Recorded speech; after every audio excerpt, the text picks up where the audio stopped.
show her a little.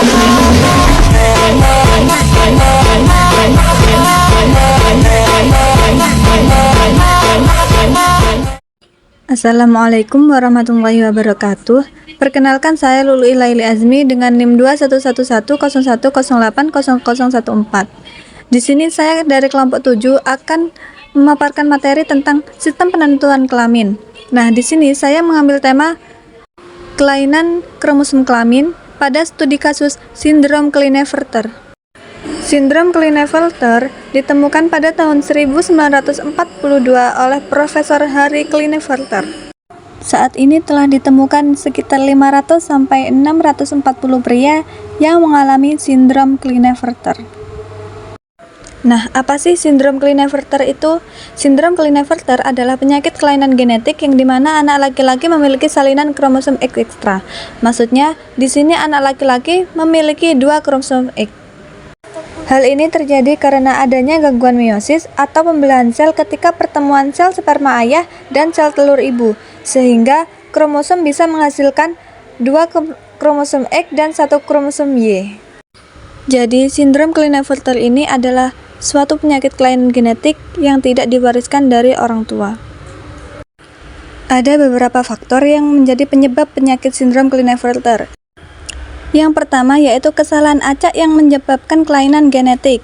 Maksudnya, kesalahan di sini adalah kesalahan yang tidak dapat diprediksi saat pembelahan meiosis. Yang kedua yaitu salinan ekstra kromosom X di setiap sel. Maksudnya, di setiap sel yang membelah terdapat kromosom X ekstra. Yang ketiga yaitu kromosom X ekstra di beberapa sel. Maksudnya, terdapat kromosom X ekstra di beberapa sel yang membelah. Jadi, tidak di setiap sel, namun hanya beberapa saja. Yang keempat yaitu lebih dari 1 salinan tambahan kromosom X. Jadi, sel yang membelah pada saat meiosis terdapat lebih dari 1 salinan kromosom X. Yang terakhir yaitu salinan ekstragen pada kromosom X. Hal inilah yang dapat mengganggu perkembangan seksual pria. Yang selanjutnya yaitu gejala yang timbul pada sindrom Klinefelter. Yang pertama yaitu hernia, tingkat energi yang lebih rendah, ukuran testis lebih kecil dari normal, produksi testosteron lebih rendah, massa otot berkurang, jaringan payudara membesar, jumlah sperma berkurang, serta infertilitas. Perkenalkan, nama saya Usnida Alfara Maulia Haris, NIM 2110108001012. Di sini saya akan melanjutkan materi dari pemateri yang pertama. Gejala sindrom Klinefelter. Gejala sindrom Klinefelter pada bayi bisa berupa lemah otot atau hipotonia, perkembangan bahasa terlambat, perkembangan motorik terlambat, testis tidak turun atau kriptorkismus, atau letak uretra yang tidak normal bisa disebut dengan hipospadia. Gejala sindrom Klinefelter pada anak-anak dan remaja bisa berupa lebih tinggi dibandingkan anak seusianya, dengan perbandingan kaki yang panjang, badan yang lebih pendek, dan pinggul yang lebih besar.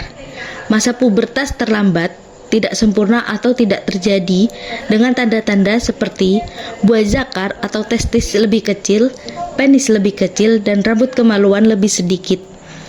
Payudara membesar atau disebut dengan ginekomastia, kurang bersemangat, kesulitan bersosialisasi atau pemalu, gangguan belajar seperti membaca, mengeja, atau menulis mengalami kesulitan.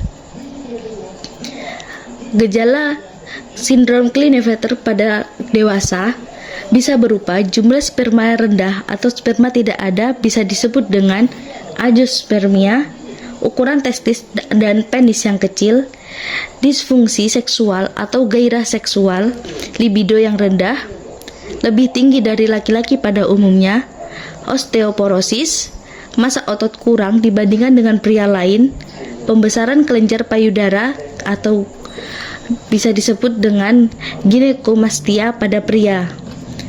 Pengobatan penyakit sindrom Klinefelter, terapi obat pengganti hormon testosteron adalah pengobatan yang digunakan untuk mengatasi masalah defisiensi hormon testosteron pada pria. Hal ini bisa digunakan untuk mengatasi gejala seperti kelelahan, penurunan gairah seksual, dan penurunan massa otot yang terkait dengan rendahnya kadar testosteron dalam tubuh. Terapi ini melibatkan pemberian hormon testosteron melalui suntikan, krim, gel, atau peluru implan subkuntan. Pengobatan infertilitas adalah serangkaian langkah medis yang bertujuan untuk membantu pasangan yang kesulitan memiliki anak.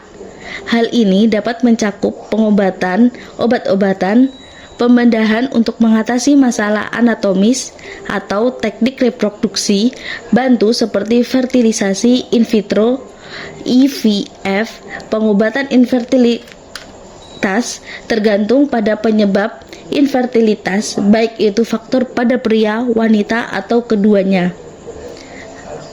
Operasi memungut kelebihan jaringan payudara. Operasi pengangkatan jaringan payudara yang berlebihan umumnya disebut mastektomi pada wanita dan ginekomastia pada pria. Fisioterapi adalah jenis perawatan medis yang melibatkan latihan dan teknik khusus untuk mengatasi masalah fisik dan rehabilitas. Hal ini dapat digunakan untuk mengatasi berbagai masalah seperti cedera olahraga, rehabilitas pasca operasi, masalah postur, nyeri punggung, dan gangguan neuromuskuler. Fisioterapis ini akan melakukan evaluasi fisik dan merancang program latihan yang sesuai untuk setiap pasien. Konsultasi psikologis pasien adalah bentuk dukungan psikologis yang diberikan oleh seorang profesional kesehatan mental seperti seorang psikolog atau psikiater. Hal ini bertujuan untuk membantu pasien mengatasi masalah mental, emosional, atau perilaku. Mungkin hanya itu yang dapat kami sampaikan. Kurang lebihnya mohon maaf. Wassalamualaikum warahmatullahi wabarakatuh. Kita kasih JJ dulu ya. Terima kasih sudah menonton dan sampai jumpa.